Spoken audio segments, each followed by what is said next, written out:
कौन कौन? कौशल्यानंदन और दशरथ नंदन श्री राम। लेकिन ठाकुर जी हमारे कन्हैया के दो माई बाप, एक दिन के माई बाप, एक रात के माई बाप। कौन? रात के माई बाप हैं देवकी और वसुदेव जी, दिन के माई बाप हैं यशोदा जी और नंद बाबा जी। इसलिए इनको देवकी नंदन, यशोदा नंदन और भैया वसुदेव नंदन कहते, वासुदेव भी कहते और इनको नंद नंदन भी कहते हैं। एक बात हो, राम जी के साथ में एक भैया है जो साथ में ही रहते। कौन? लक्ष्मण जी। लक्ष्मण जी किसके अवतार है? शेषा अवतार है। राम अवतार में लक्ष्मण जी छोटे हैं, लेकिन कृष्ण अवतार में लक्ष्मण जी बड़े बनकर के शेषावतार श्री बलदाऊ भैया बनकर के आए। बोले भैया इस बार तो हम छोटे हो गए, अब अगली बार बड़े बनेंगे तब मजा आएगा। सोई राम जी बोले कोई दिक्कत नहीं, आप बड़े बन जाना। हमारा मानना है जो राम जी लीला छोड़ चुके वो सभी लीलाएं पूर्ण हमारे कन्हैया ने की। एक अंतर और सुनो, सातवां अंतर, राम जी की नगरी कौन सी है? अयोध्या। अच्छा, राम जी का एक शत्रु है रावण। रावण की नगरी कौन है? लंका। राम जी की नगरी अयोध्या है, रावण की नगरी लंका है। राम जी की नगरी साधारण है, पर रावण की नगरी समुद्र में है स्वर्ण की। और हमारे कन्हैया का क्या हाल है? हमारे कन्हैया का हाल ठीक उल्टा। ठाकुर जी का शत्रु बढ़िया वाला कौन है? शिशुपाल। शिशुपाल की नगरी कौन सी? भारत। और हमारे ठाकुर जी कहाँ रहते हैं? हमारे ठाकुर जी ठीक उल्टे हैं। हमारे कन्हैया समुद्र में रहते हैं द्वारकापुरी बनाकर, वो भी स्वर्ण की बनाकर। इधर रावण की स्वर्ण नगरी, इधर हमारे ठाकुर जी की स्वर्ण नगरी। बोले भैया रावण अब तुमने खूब रह लिया, अगले बार जो है हम स्वर्ण नगरी में रहेंगे। शिशुपाल ही रावण था।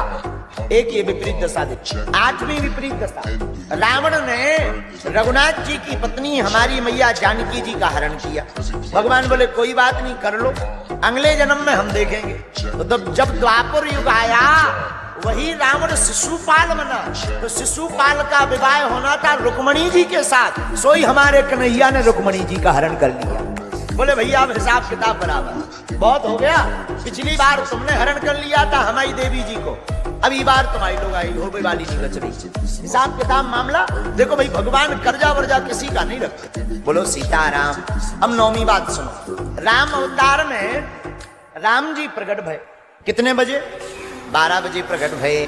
लेकिन 12 बजे प्रकट भय तो राम जी अवतार लेते ही रो रहे हैं, पर दशरथ जी बड़े हंस रहे हैं। राम जी बोले कोई बात नहीं, आप हंस रहे सो कोई दिक्कत नहीं, पर अगले अवतार में हम इसका भी बदला ले लेंगे। पर आप कृष्ण अवतार पढ़िएगा तो वही दशरथ जी देवकी वसुदेव बने हैं, तो ये रो रहे हैं और भगवान मुस्कुराते हुए गोकुल चले गए हैं। इतना ही नहीं, अब 10वां कारण भी जरा सुनो। हमने 10वां कारण भी निकाला। हमारे रघुनाथ जी कैसे? माता पिता के प्रति हमारे रघुनाथ जी बड़े समर्पित हैं। राम जी माता पिता के प्रति इतने समर्पित हैं कि माता पिता को प्रणाम करते हैं, माता पिता की आज्ञा मानते हैं। लेकिन हमारे ठाकुर जी कैसे हैं? ठीक उल्टे। भगवान प्रकट भय जेल खाने में सीधे कह रहे कि सुनो हमको गोकुल रखे आओ। उधर माता की आज्ञा राम जी मान रहे, इधर कन्हैया प्रकट होते ही आज्ञा दे रहे।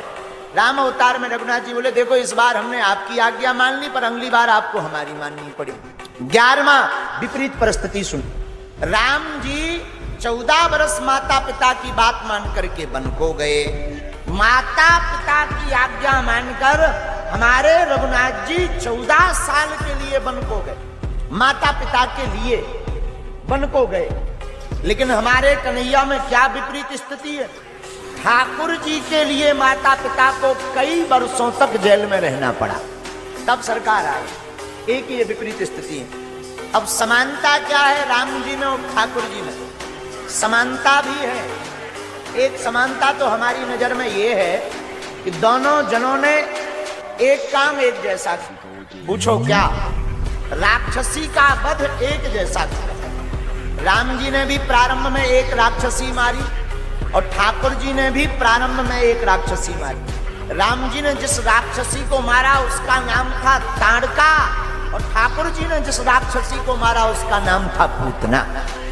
अच्छा, एक और समानता है इसमें, ताड़का नाम में 3 अक्षर है और पूतना नाम में भी 3 अक्षर है। ये भी राक्षसी है, वो भी राक्षसी है, लेकिन इसमें भी पूरी समानता नहीं, एक विपरीत स्थिति भी है।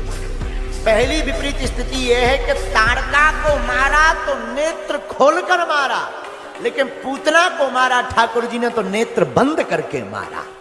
दूसरी भी विपरीत स्थिति, पहली स्थिति में गुरु आज्ञा से ताड़का को 5 बार गुरु जी ने कहा कि मारो, मर्यादा में मत पड़ जाना, ताड़का है, स्त्री समझ करके छोड़ मत देना, राम मारो। आप कभी वाल्मीकि रामायण पढ़िएगा, उसमें बड़ा अच्छा वर्णन आता है।